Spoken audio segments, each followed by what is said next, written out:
Thank you for joining me. This is Michael Voss of NB Consulting, and today I have the opportunity to take a moment and speak with Dan Lamb, who's running for Congress, and that's for the 22nd Congressional District, new district in New York State. And obviously, with only 4 days to go, it's a very busy time, so we really do thank you for giving us the opportunity just to speak with you and ask a couple of questions. Well, I thank you for coming by. Oh, absolutely. We look forward to this. Now, let me start off, first of all, just to give everyone a general idea, last-minute voters that may not be familiar. The New York 22nd is a new district. Right. It was created in mid-March by a federal judge that got involved because the delay in creating new district lines. So we've had pretty much a hurry-up schedule trying to make sure people understood the new district lines. They're not like the old congressional district that Congressman Hinchey represented, other than the fact that much of Broome County is in this new district, but it moves north from here considerably, up to Cortland, then over to Utica, and actually touches Lake Ontario. So much of what we've had to do in the last few months is getting out and meeting the new constituents and making sure they understood the new direction and the new boundaries of this district and the things that unite us and how I would serve the needs of this region. Okay. And have you found, in speaking with everyone, we're all kind of looking for the same thing? And, I mean, we're all still central New York. Right, but there are some consistent themes across this district that I might say are more consistent than what we saw in the old 22nd district, which ran from Waverly to Woodstock and Ithaca to Kingston. This new district is more about rural communities, farmland, and several small cities like the city of Utica, city of Rome, city of Cortland, and city of Binghamton. And they're in Norwich as well, over in Chenango County. There are consistent needs in these small cities that we've visited in terms of infrastructure, roads, bridges, public transit, the typical things that you would see in small cities, and they all are in a state of needing a little investment, to improve the quality of life and the transportation system. So the positions I stake out with regards to infrastructure and helping communities with wastewater treatment facilities or drinking water treatment or public buses are going to be helpful throughout this district. And that's something that I think is a good thing about this district, the common needs in that area. But also when it comes to agricultural needs, we've got a strong rural district. A lot of farms, a lot of rural development needs. In my experience, having worked for a member of Congress who was on the agricultural subcommittee in the House of Representatives, allows me to apply a lot of the skills that I've learned working with USDA, United States Department of Agriculture, and their rural development programs to the needs of this new district. Okay. And if we see a situation like we have right now where the Farm Bill failed to get reauthorized by this current Congress for the first time since we've had a Farm Bill, going back to 1948, we've always had a Farm Bill. This current Congress, among other things, failed to reauthorize this very important statute, and it affects dairy farmers tremendously. To have this bill suspended, as it affects a lot of other programs, like how we provide export assistance to farmers and produce, how we provide research into invasive species and diseases that affect crop and livestock. These sorts of programs are suspended right now because Congress failed to act, and it's one area that is probably not talked about enough in terms of the many things that this Congress failed to do. It also failed rural America and farmers. And out there in the district, places like Madison County, places like Chenango County, they know that this current Congress dropped the ball on something that's very important to them. Yeah. And it is a major issue in New York State, especially dairy farmers. Huge thing in central New York. We've lost a quarter of our dairy farms in the last 10 years in New York, and that's a real punch in the gut to an industry, that's very important on a small scale, because in New York, those tend to be small farms, about 100 head kind of dairy farms, and it's hurting small farmers, and that's a tragedy. Yeah, that's always a bad thing when the farmers are getting hit. And that brings me to a couple things that I want to just touch on with you.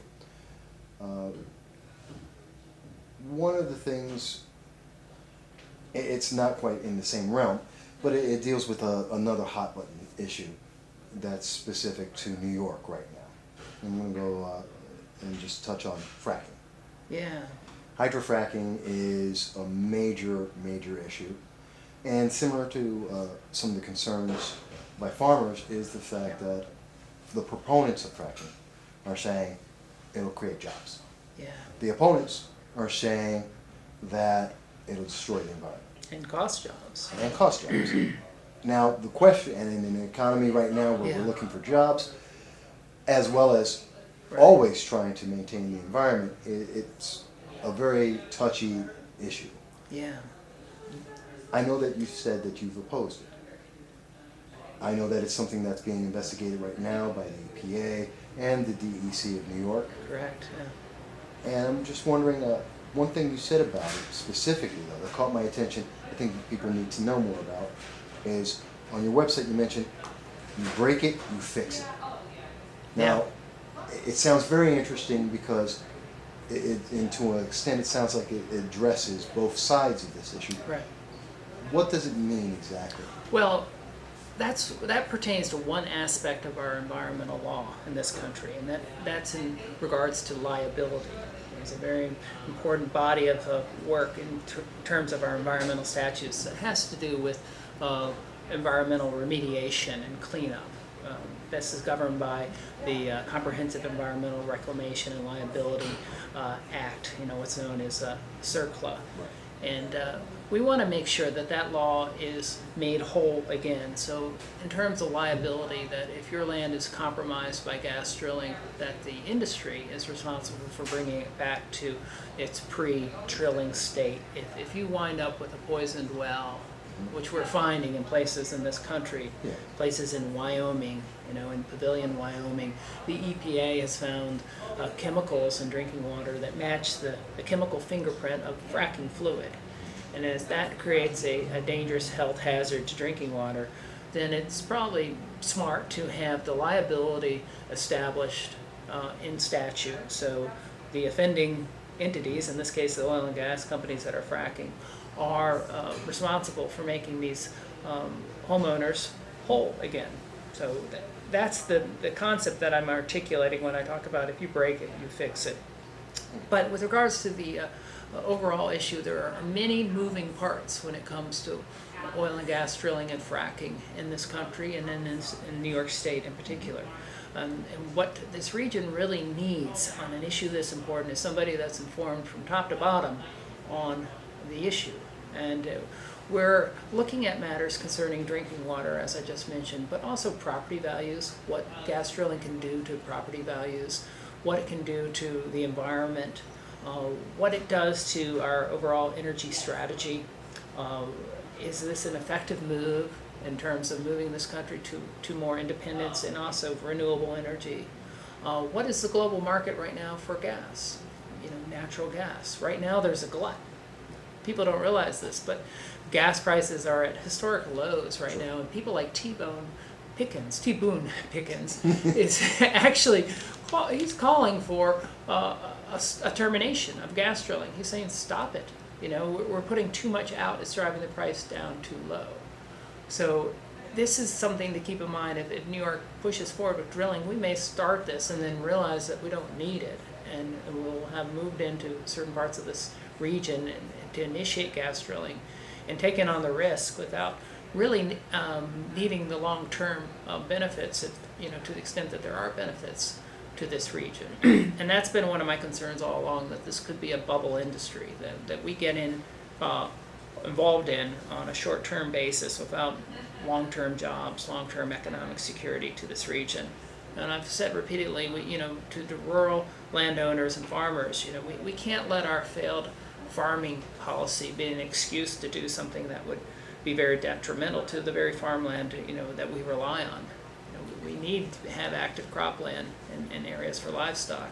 And if that's compromised by gas drilling, there's no turning back the clock. If this indeed creates a situation like we've seen elsewhere in this country, and in fact in this state, whether we're talking about Endicott, New York, an area that I've been very involved in with chemical contamination, the long-term remediation work involved in cleaning up chemicals from groundwater is intensive, it's expensive, and it takes a lot of time. And that's why we really need to know what we're doing before we do this gas drilling in an area that's very dependent on drinking water from groundwater. It's aquifers, because a lot of people live out in the country, like me, on well water, and can't afford to have their well water compromised. But also, you know, the many other aspects that gas drilling can have on a community that could be detrimental, from heavy machinery, a loss of you know, environmental spills and erosion into our drinking water supplies. So there are a whole host of things that just haven't been addressed. Well, it's a very comprehensive look at it. I want to make sure people were aware of that. Well, there are a lot of things to consider. I mean, clean air, clean water, how we handle waste, how we protect mortgages. You know, there are questions that haven't been answered about whether leases are compatible with mortgages.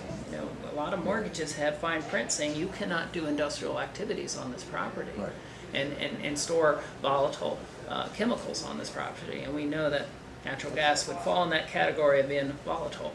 That's a good point. So this creates something that many legal experts have considered that would put thousands of mortgages in default, because the leases are not compatible with the mortgages. And nobody's talking about this. No, actually, no one has. You're right. That is an argument remarkable. that hasn't been Yeah. brought up. Yeah.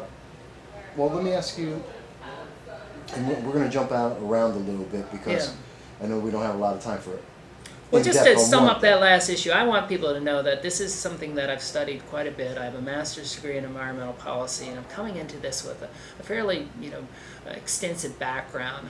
My opponent is somebody who spent very little time on this issue and actually has $2 million invested in the oil and gas industry that creates a, you know, not just an apparent conflict of interest, but an actual conflict of interest. And he has not removed his funds from the oil and gas industry like he promised to a couple of years ago.